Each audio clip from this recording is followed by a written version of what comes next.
নমস্কার বন্ধুরা, food and more SM চ্যানেলে আপনাদের সবাইকে জানাই স্বাগত। আজকে রবিবার, ছুটির দিন।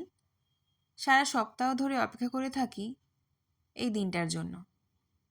রোজকার কর্মব্যস্ততায় একটু অবসর খুব প্রয়োজন, তাই শুক্রবার থেকেই মনটা খুব খুশি খুশি হয়ে যায়। আর একদিন পরেই আসবে সেই সানডে ফান্ডে। না, এখন আর সানডে মানেই শুধু ফান্ডে নয়, এখন সানডে মানে থাকে সারা সপ্তাহে জমানো অনেক কাজ। যেমন থাকে ঘর গোছানো, ঘর পরিষ্কার করা, আলমারি গোছানো। যদিও আজকে সমস্ত কাজকর্ম করার পরেও অনেকটা সময় হাতে ছিল, তাই ভাবলাম কিছু করা যাক। অনেক দিন আঁকতে বসা হয়নি, কিন্তু আঁকার মতো কোনো জিনিসই হাতের কাছে ছিল না। আঁকার খাতা, পেন্সিল, কালার কিচ্ছু নেই। আর কী আঁকবো ভেবেও পাচ্ছিলাম না। তাই হাতের সামনে একটা খাতা নিয়ে শুরু করলাম। আর গুগল থেকে ওই একটা ফটো বার করে নিয়েছিলাম, সেটা দিয়েই শুরু করলাম। কিন্তু কিছুক্ষণ আঁকতে বসার পরেই হলো এক বিপদ, খিদে পেয়ে গেল। এতক্ষণ সব ঠিকই ছিল, যেই বসলাম সেই খিদে পেয়ে গেল। এখন মনটা বড্ড চঞ্চল হয়ে গেছে, আগের মতো আর সেই কনসেন্ট্রেশন আসে না। যাই হোক, খিদে যখন পেয়েছে তখন তো কিছু খেতে হবেই। আর এই মুহূর্তে এখন বাইরে গিয়ে কিছু খেয়ে আসাও সম্ভব না। এদিকে আবার ছবিটা ইনকমপ্লিট রেখে চলে যেতেও ইচ্ছা করছে না।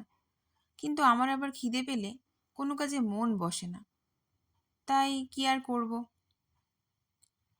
ভাবলাম বাড়িতে আলু তো আছেই, তাই ওটা দিয়ে একটু আলু ভাজা বানানো যাক। তাই আলুটাকে ভালো করে ধুয়ে নিয়ে খোসা ছাড়িয়ে আবারও ভালো করে ধুয়ে নিলাম। আর তারপর এরকম মোটা মোটা করে আলুটাকে কেটে নিলাম। দিয়ে আবারও ভালো করে ধুয়ে পরিষ্কার করে জল ছেঁকে নিয়ে তার মধ্যে অ্যাড করলাম হচ্ছে একটু লবণ। লবণই ছোটো চামচের 1 চামচ মতো দিয়েছি। আর এখানে সাদা তেল ব্যবহার করেছি, সাদা তেলটা দিয়েছি 1/2 চামচ মতো। আর তারপর আর কিছুই না, ভালো করে মিশিয়ে নিয়ে এয়ার ফ্রায়ারে দিয়ে টাইমার সেট করে দিলাম 15 মিনিট। ব্যাস 15 মিনিট পরে রেডি হয়ে গেল গরম গরম আলুর ফ্রেঞ্চ ফ্রাই। তার উপরে একটু গোলমরিচ আর একটু সুন্দর করে টমেটো সস ছড়িয়ে দিলেই হয়ে যাবে। এবার বাকি আঁকাটা কমপ্লিট করা যাক। ড্রয়িংটা কমপ্লিট হয়েই গেছে, এবার গরম গরম ফ্রেঞ্চ ফ্রাই খাওয়ার পালা। আপনাদের ভিডিওটি কেমন লাগলো অবশ্যই জানাবেন।